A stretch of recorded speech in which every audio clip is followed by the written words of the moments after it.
Hi అండి. నమస్తే. Welcome back to our channel voice of Lakshmi. Valiveti Nagachandravathi గారు రచించిన ఏ జన్మలో చేసుకున్న పాపమో ఈ రూపాన్ని అనుభవిస్తోంది అనే ఒక చక్కటి కథను విందామండి. కథ మొదలు పెడదామా? ఆమె మెడ వంపులో తల దుర్చి నడుం మీద చేయి చుట్టి వెచ్చగా పడుకున్న నేను హఠాత్తుగా కళ్ళు తెరిచాను. ఎవరో సన్నగా ఏడుస్తున్న ధ్వని. పక్కన అమ్మలేదు. కిటికీ దగ్గర క్రీనీడలో కూర్చుని శబ్దం పైకి రానియకుండా నొక్కి పడుతూ ఏడుస్తోంది. అమ్మా! గప్పున మెలకు వచ్చింది. కల తేలిపోయింది. నిట్టూరుస్తూ లేచి కూర్చున్నాను. దగ్గర చుట్టంలా తరచూ ఈ స్వప్నం నన్ను పలకరిస్తూనే ఉంటుంది. ఇప్పుడైతే ఇది కలే, కానీ ఒకనాటి వాస్తవం అది. అప్పుడు నాకు 5 ఏళ్ళు. ఆ రోజు రాత్రి అమ్మ పక్కన నేను, ఉయ్యాలలో మా చెల్లి నిద్రలో ఉన్నాం. రాత్రి సగభాగం గడిచుంటుంది. లీలగా అరుపులు, కేకలు. దడుస్తూ అమ్మ స్పర్శ కోసం తడిమాను. పక్కన అమ్మ లేదు, నానమ్ముంది. పడుకో పడుకో అంది నా వీపు మీద మృదువుగా జో కొడుతూ. మళ్ళీ మాగన్ను పడుతోంది. ఇంతలోనే మళ్ళీ ఏదో అలికిడి. ఇబ్బందిగా రెప్పలు సగం మాత్రం తెరిచాను. అమ్మ కిటికీ దగ్గర గోడకి వాలి ఏడుస్తోంది. అమ్మా అన్నాను తలడిల్లిపోతూ. ఆ ఘటన అలాగే నా మనసులో ముద్రితమైపోయింది. ఆ రాత్రి అమ్మ ఎందుకు ఏడ్చిందో, తెల్లవారాక నానమ్మ అమ్మ ఒంటి మీద వాతలకి నూనె రాస్తూ, చేసిన నేరాలు లెక్క చూసి శిక్షించేది యముడు, ఏ తప్పు లేకుండానే ఆడదాన్ని శిక్షించేది మొగుడు, మన కర్మిది అంటూ ఎందుకు విచారపడేదో వయసుతో పాటు అవగాహన పెరిగితే కానీ నాకు తెలియలేదు.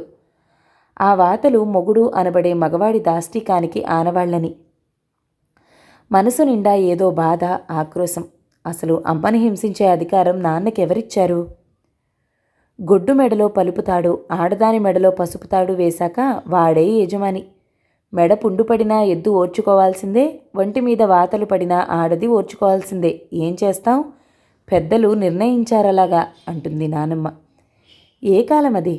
అంత అన్యాయమైన నియమాలు పెట్టిన పెద్దలెవరు? వాటి మూలంగా నరకయాతన పడుతున్న వాళ్లైనా మార్చమని అడగరెందుకో, తిరగబడరెందుకో? అస్పష్టమైన కలగాపులగమైన ఆలోచనలు తప్ప అడగ్గల వయసు లేదు, ధైర్యమూ లేదు. కాలంతో పాటు వయసు పెరిగింది. వ్యక్తురాలినయ్యాను. ఆంక్షలు నాకు ఎక్కువయ్యాయి.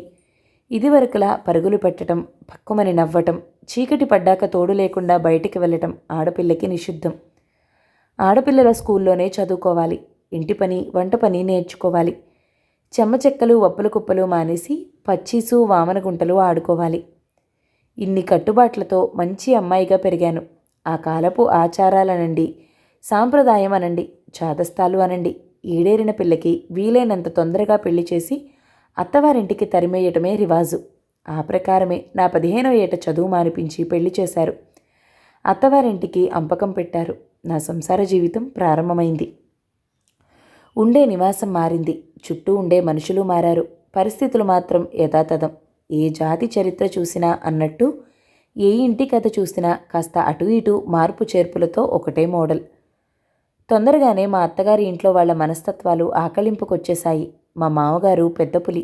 ఆయన ఇంట్లో ఉన్న, బయట నుంచి ఇంట్లోకి వస్తున్న సింహం రాకడ పసిగట్టిన అడవిలా నిశ్శబ్దమైపోతుంది ఇల్లు. ఆయన మాట శాసనం. ఆయన చెప్పిందే చెయ్యాలి. కట్టమన్నదే కట్టాలి, వండమన్నదే వండాలి. గీటు దాటితే శివతాండవమే. వీధి దాకా వినిపించే ఆయన అరుపులకి బిక్కచచ్చిపోయేవాళ్ళం ఇంట్లో అందరం. ముఖ్యంగా ఆడవారి పట్ల ఎంత నిర్దయుడంటే, నేను ఇంట్లో అడుగు పెట్టడం తరువాయి ఆయన చేసిన నిర్వాకం పని మనిషిని మానిపించేయటం. 3 ఆడంగులున్నారు, తిని కూర్చుంటూ ఆ మాత్రం ఇంటి పని చేసుకోలేరు? అది కారణం. ఇంటి పని అంటే తేలికగా ఉండటానికి ఇప్పటి రోజులావి మిక్సీలు, గ్రైండర్లు, వాషింగ్ మిషన్లు లాంటివి ఉంటాయని కూడా ఊహించని కాలమది. కట్టెల మీద వంట, పొగ, కళ్ళు మంటలు, మాడిన గిన్నెలు, మాసిన బట్టలు, రుబ్బురోలు, రోకలి బండ, పెరట్లో 2 గేదెలు. 3 చేసినా తెమలని పని. ఒళ్ళు హూనమయ్యే చాకిరి. మామగారు లెక్కేసిన 3లో మా అత్తగారు ఒకరు. ఆవిడకు ఉబ్బసం, దానికి తోడు కీళ్ల నొప్పులు. 10 నిమిషాలు నిలబడితే పావుగంట ఆయాసపడేది. పాపం, ఆవిడ రోగిష్టితనం అంటే కూడా మా మామగారికి విసుగే. ఏలినాటి శనివి, నిన్ను నా కంటగట్టారు మీ వాళ్ళు అని కసిగా అరుస్తూ ఉండేవారు. ఇక మా ఆడపడుచు ప్రభావతి బాల్య వితంతువు. పెళ్ళైన 2 ఏళ్లకే భర్తను పోగొట్టుకుని పుట్టింటికి వచ్చి చేరింది. నేను ఈ ఇంటి గృహప్రవేశం చేసేదాకా పని మనిషి సాయంతో ఇంట్లో పనంతా ఆమె చక్కబెట్టేది. ఇప్పుడు ఆ పని మనిషి స్థానంలో నేనొచ్చాను. ఆవిడంటే నాకు జాలి. నేను కాస్త మంచి చీర కట్టుకున్నా, తల్లో కాసిని పూలు పెట్టుకున్నా, తన కళ్ళు వెలికెక్కే అసూయని కూడా నేను అర్థం చేసుకోగలను. పాపం నిండా 25 లేవో, తెల్ల చీర కట్టుకుంటుంది, వేలుముడి వేసుకుంటుంది. తను ఎదురొస్తే దుశ్శకునమట. లేవంగానే కనబడితే తల్లి కూడా మొహం చిట్లించుకుంటుంది. వీధి మొహం చూడనివ్వరు. మా మావగారైతే ముందు సావిట్లో అడుగుపెట్టినా రంకెలేస్తారు. విధి వంకరగా చూసింది చాలదా, చుట్టూరా మనుషులు కూడా ఎందుకు ఆమెనంతగా అవమానిస్తారు? పూర్తిగా విప్పారకుండానే రేఖలు చిదిమేసిన పువ్వులాంటి ఆమెను చూస్తే మనసు కలిచినట్లవుతుంది నాకు. ఏ జన్మలో చేసుకున్న పాపమో ఈ రూపాన్ని అనుభవిస్తుంది. ఆ భగవంతుడు విధించిన శిక్షని మనం రద్దు చేయగలమా? ఈ జన్మనిలా వెళ్ళమార్చవలసిందే అంటుంది మా అత్తగారు. ఏం కొంచెం పెద్ద మనసు చేసుకుని ఆమె రాతని సరిచేయలేరా వీళ్ళు అంటుంది నా బుద్ధి. నాకొచ్చే భావాలని, ఆలోచనలని ఎవరితో పంచుకోను? కన్నవారిని వదిలి ఎవరిని నా అనుకుని వచ్చానో ఆయన దగ్గర కూడా నా మనసు విప్పలేనే. అంత చనువు నాకెప్పుడిచ్చారాయన? మామగారిలా నోరు చేసుకోకపోవచ్చు కానీ సేవ చేయటంలో దాసిగా, కడుపు నింపటంలో తల్లిగా, పడగ్గదిలో రంభగా వాడుకున్నారే తప్ప సలహా అడగటంలో మంత్రిగా నాకు అవకాశం ఇయ్యలేదు. సహధర్మచారిణిగా గౌరవించలేదు. అర్ధాంగిగా తనతో సమాన స్థానం ఇయ్యలేదు. అన్నిటా ఏకపక్ష నిర్ణయమే.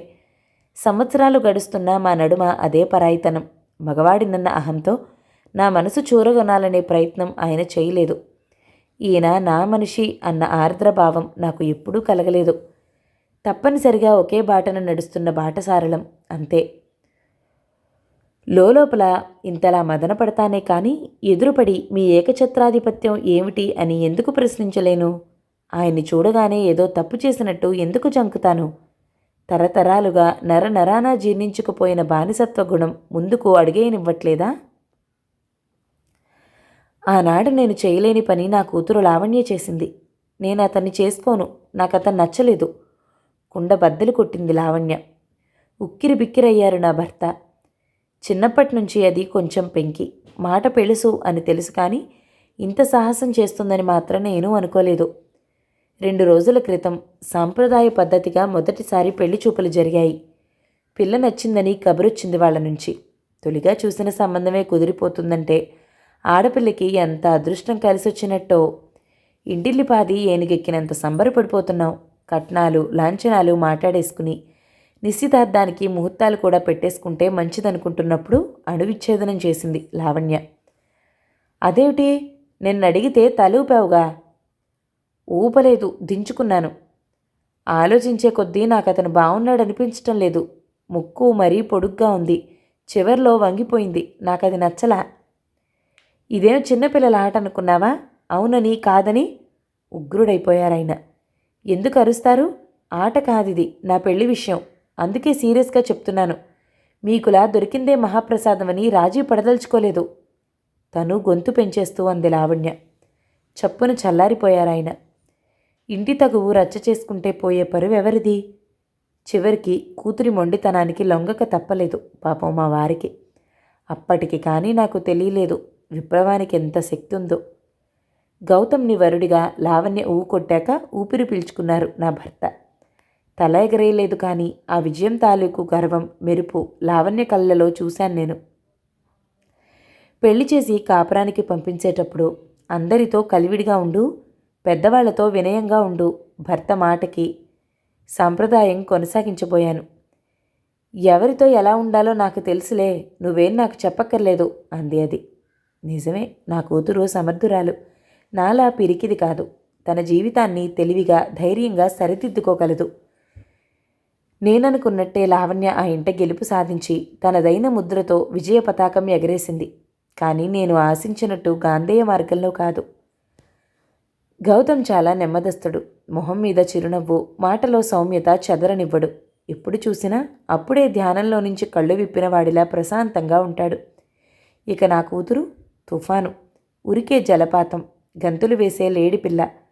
వ్యతిరేక ధృవాలు ఆకర్షించుకుంటాయనేది సిద్ధాంతం. లావణ్య అందానికి, వాక్చాతుర్యానికి ఫిదా అయిపోయాడు గౌతమ్. మగని ఈ బలహీనత ఆధారంగా ఆ ఇంటి సారథ్యం తన చేతిలోకి తీసుకుంది సులువుగా.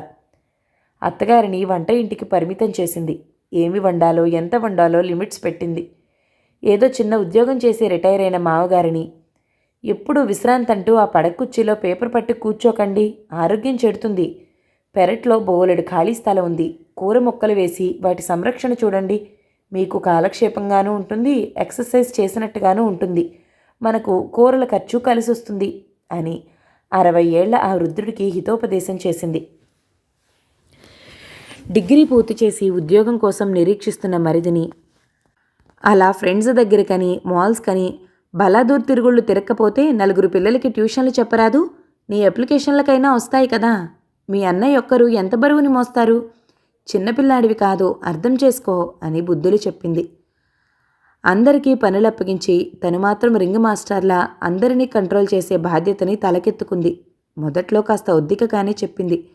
రాను రాను శాసించటం దాకా వచ్చింది. ఈ మూకని పోషించలేక మా ఆయన, అడ్డమైన సేవలు చేయలేక నేను చచ్చిపోతున్నాం అని గత్తర చేయటం కూడా నేర్చుకుంది. ఓర్పుకి కూడా ఓ హద్దుంటుంది. అది దాటితే అప్పట్నుంచి ఆ ఇంట్లో కీచులాటలు తలెత్తాయి. గంగిగోవులా ఉండే మామగారి నోరు, నోట్లే నాలికే లేదు అనుకునే అత్తగారి నోరు లావణ్య పుణ్యమా అని ఇంట్లో వాళ్లకే కాదు బయట వాళ్ల చెవులకి కూడా వినిపిస్తున్నాయి. నిన్నగాక మొన్నొచ్చావు, మా మీద నీ పెత్తనమేమిటి అంటుంది అత్తగారు. నిన్నొచ్చినా మొన్నొచ్చినా ఈ ఇల్లు ఈ సంసారం ఇప్పుడు నావి. నాకు నా భర్త తప్ప మిగిలిన వాళ్ళందరూ ఎక్స్ట్రానే. నా చెప్పు చేతల్లో ఉంటారా సరే, లేదంటే మీ తోవ మీరు చూసుకోవాల్సిందే. సరిగ్గా ఈ మాటల్లోనే చెప్పకపోయినా లావణ్య చెప్పే సమాధానానికి అర్థం అదే. పాపం గౌతమ్ పరిస్థితి అడకత్తెరలో పోకచందమైంది. తల్లిని తప్పుపట్టలేడు, భార్యని మందలించలేడు. అప్పటికీ ప్రయత్నించాడు ఒకసారి భార్యకు నచ్చ చెప్పాలని. మీకేం తెలీదు, మీరు ఊరుకోండి. ఎవరిని ఏ స్థానంలో ఉంచాలో నాకు బాగా తెలుసు. నాకెందుకని నేను ఊరుకుంటే మీ అమ్మ ఇంతంత వండి మిగిలింది పనివాళ్ళకి పారేస్తుంది. మిగతాది మీ పరివారం సోమరుల్లా తయారై బట్టలు, నగలు, గుళ్ళు, గోపురాలు అని ఒకరు, గాడ్జెట్సు, విహారాలు అని ఒకరు, ఎన్ని విధాలుగా డబ్బు తగలబెట్టడమా అని ఆలోచిస్తూ ఉంటారు. మరి మన భవిష్యత్తు, పుట్టబోయే బిడ్డలు, పెరిగి సంసారం గురించి నేను జాగ్రత్త పడద్దా? అంచేత నేనేం చేసినా మన మంచికే, మీరు గమ్మునుండండి, అంతా నేను చూసుకుంటాను అంది లావణ్య. గొడవ పెంచటం ఇష్టం లేక అప్పటికి ఊరుకున్న భార్య గయ్యాళితనం మితిమీరిపోయినప్పుడు విసిగెత్తిపోయి తరచూ అతను నోరు చేసుకునేవాడు.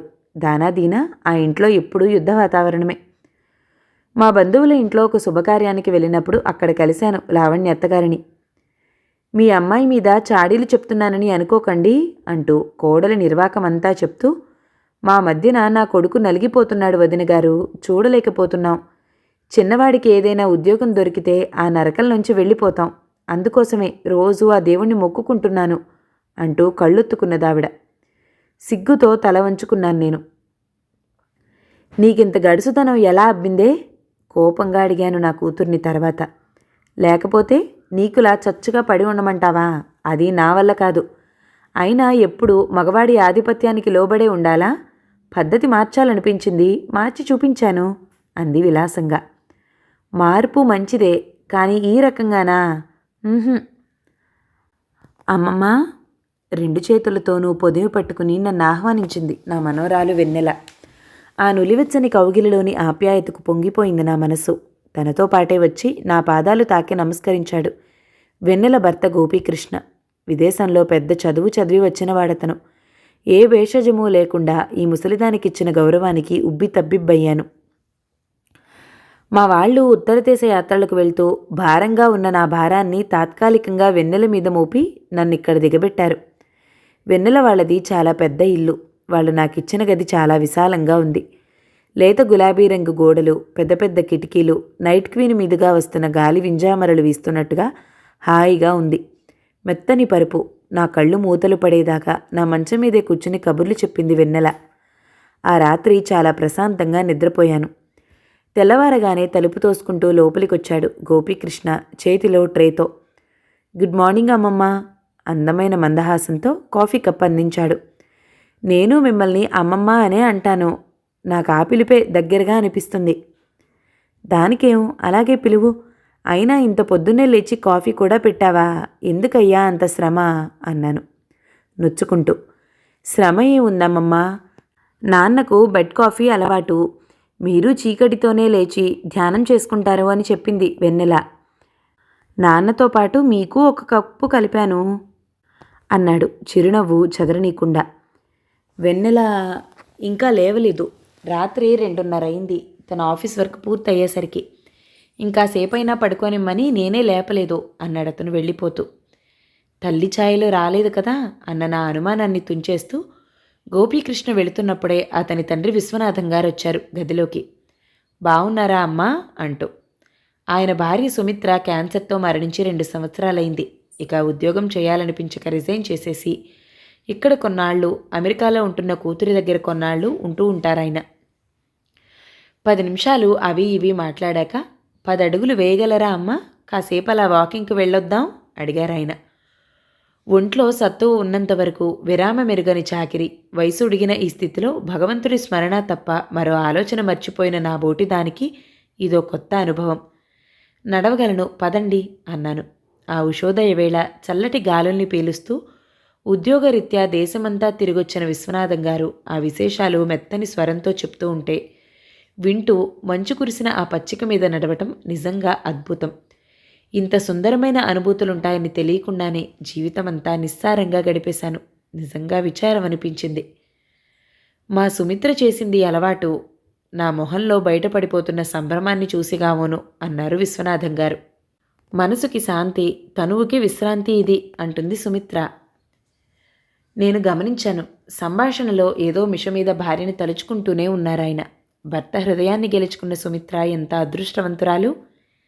మేము వచ్చేసరికి ఎలక్ట్రిక్ మిషన్తో ఇల్లు శుభ్రం చేస్తున్నాడు కృష్ణ ఈల వేసుకుంటూ. మనసు చివుక్కుమనిపించింది. ఇంకా లేవలేదా ఈ దొరసాని?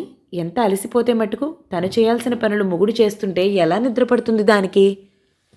అంతలోనే వచ్చింది వెన్నెల. బ్రేక్ఫాస్ట్ రెడీ అనుకుంటూ. సారీ అమ్మమ్మ, పొద్దున్నే లేచి నీకు సుప్రభాతం చెప్పాలనుకున్నాను. ఈ కృష్ణ చూడు నన్ను లేపలేదు నన్ను చూసి అంది భర్త వంక కినుకగా చూస్తూ. వెన్నెల మీద అనవసరంగా అపోహపడ్డానా? ఇద్దరూ కలిసి డైనింగ్ టేబుల్ సర్దేశారు. నాకిష్టమని పెసరట్టు ఉప్మా చేసిందట. వెన్నెల పెసరట్లు ప్లేట్లలో పెడుతూ ఉంటే కృష్ణ గ్లాసుల్లో మంచినీళ్లు నింపాడు. అలా ఇద్దరూ ఒకరికొకరు అందించుకుంటూ చకచకా పనిచేస్తూ ఉంటే ముచ్చటగానే ఉంది. కానీ ఏదో చిన్న ఎబ్బెట్టు. రచ్చలో కూర్చోవాల్సిన రాజేంద్ర భోగి ఇలా మంచినీళ్ళు పచ్చళ్ళు వడ్డిస్తూ. రామమ్మ వెన్నెల పిలిచింది. నాకు మొహమాటం వేసింది. మగవాళ్ళు తిని వెళ్ళిన తర్వాతే ఆడవాళ్లు తినటం ఇప్పటికీ మా ఇంట అలవాటు. మరి ఎంత పని రద్దీలో ఉన్నా ఉదయం బ్రేక్ఫాస్ట్కి, రాత్రి డిన్నర్కి అందరం డైనింగ్ టేబుల్ దగ్గర కలవాలన్నది మా అత్తగారు పెట్టిన నియమం. బాంధవ్యాలు బలపడేందుకు ఇదో సూత్రం అంటారామే. నా చేయి పట్టుకుని బలవంతాన కూర్చోపెడుతూ అంది వెన్నెల. లోకం విడిచిపోయినా ఆమె మాటకెంత విలువ? ముంద తడబాటుగానే ఉన్నది. కానీ నలుగురం కబుర్లు కలబోసుకుంటూ నవ్వులు చిలకరించుకుంటూ ప్లేట్లలోని రుచుల్ని ఆస్వాదించటం నీరసం రోగికి గ్లూకోజ్ ఇంజెక్షన్లా నా స్తబ్దతని కరిగించాయి, ఆనందాన్ని కలిగించాయి. పలహారం పూర్తయింది. వెన్నెల టేబుల్ క్లీన్ చేస్తుంది. కృష్ణ అయితే అలవాటైన పనిలాగా గబగబా ఎంగిలి ప్లేట్లు సింక్లో వేసి కడిగేస్తున్నాడు. నువ్వీ ఆడపనులన్నీ చేయటం నాకు నచ్చటం లేదయ్యా, లే ఇవి నేను కడుగుతాను అన్నాను మందలింపుగా అతని చేతిలోని ప్లేట్ల కోసం చేయి చాపుతూ. పాతకాలం వాసనలు పోలేదు మరి. కృష్ణ మందహాసం చేశాడు. మీరు మా తాతల నాటి రూల్స్ చెప్తున్నారమ్మమ్మా. మా జనరేషన్లో ఆడపని మగపని అని కేటాయింపులు లేవు. ఆడవాళ్లని బానిసల్లాగా 4th గ్రేడ్కి తొక్కేయటమూ లేదు. మగవాడికి కిరీటం పెట్టి సింహాసనం ఎక్కించటమూ లేదు. ఇప్పుడందరూ సమానమే. ఆలోచించండమ్మమ్మా. మీరు పురుష లక్షణంగా భావించే ఉద్యోగం నాతో పాటు వెన్నెలా చేస్తుంది. మరి ఇంటి పని కూడా తన మీదే రుద్దటం సబబా? ఆ శ్రమలో సగం నేను పంచుకుంటే తప్పేమిటి? చిన్నతనం ఎందుకు? కష్టంలోనూ సమాన భాగస్వాములం అవటమే కదా దాంపత్యం అంటే. ఎలా అబ్బింది ఇతనికి ఇంత విశాలమైన ఆలోచనా ధోరణి? నా మనసులో ప్రశ్న చదివినట్టు. మా అమ్మా నాన్న స్నేహితుల్లా ఉండేవారమ్మమ్మా. నన్ను మా అక్కని ప్లస్సు మైనస్సు అని ఎప్పుడూ ఎక్కడా భేదం చూపించలేదు. చదువుతో పాటు ఇద్దరికీ ఇంటి పని వంట పని సమానంగా నేర్పించింది మా అమ్మ. ఆ విధానమే మాది కూడా. ఈ పద్ధతి సరికాదంటారా అన్నాడు కృష్ణ. తల్లంటే ఎంత గౌరవమో అతని కళ్ళు చెప్తున్నాయి. నా మొహంలో మెప్పుదల అతను కనిపెట్టాడు. కొన్ని తరాలు దాటి వచ్చారు మీరు. చెప్పండి అమ్మమ్మ, ఇంట్లో ఎవరో ఒకరు ఏకఛత్రాధిపత్యం కఠినంగా సాగించిన మీ కాలం నచ్చిందా? ప్రజాస్వామ్యం లాంటి ఈ రోజులు నచ్చాయా? నిజం చెప్పండి. ఏం చెప్పను, 10 రోజులు ఉన్నాను నేనక్కడ. సుమిత్ర వంటి మాతృమూర్తి శిక్షణలో పెరిగిన కృష్ణ వెన్నెలను సహధర్మచారిణిగా గౌరవించటం, ప్రియురాలిగా ప్రేమించటం నేను చూశాను. స్వార్థంతో, నిరంకుశ ప్రవర్తనతో అందరినీ దూరం చేసుకున్న తల్లి దూర్తత్వం చూసిన వెన్నెల తను మాత్రం అలా కాకూడదని అనుకునుంటుంది. అన్ని విధాలా భర్తకు సహకరిస్తుంది. నా వాళ్ళు నీ వాళ్ళు అని విడదీయక మనవాళ్ళు అంటుంది, ఆదరిస్తుంది, ఇల్లు స్వర్గం చేసుకుంటోంది. నాకు ఎన్నో జాగ్రత్తలు చెప్తూ రైలెక్కించారు నా మనవడు మనవరాలు. రైలు కదిలింది. చెయ్యి ఊపుతూ నాకు వీడ్కోలు చెప్తున్న ఆ జంటను మనసారా ఆశీర్వదించాను. హెచ్చుతగ్గుల దారిని వదిలించుకుని స్వయంగా పూలబాట పరుచుకుంటున్న యువతరం వీళ్ళు. ఎంత బావుంది సమానత్వం. వెనక్కి వాలాను తృప్తిగా. గతం లాంటి చెట్టు పుట్టల్ని వెనక్కి నెట్టేస్తూ రైలు ముందుకి దూసుకు వెళ్తోంది. కథ సమాప్తం. ఈ కథ గనక మీకు నచ్చినట్లయితే లైక్ చేయండి, షేర్ చేయండి, మంచి కామెంట్ చేయండి. మన ఛానల్ని తప్పకుండా సబ్స్క్రైబ్ చేయండి. Thank you so much for watching. నమస్తే.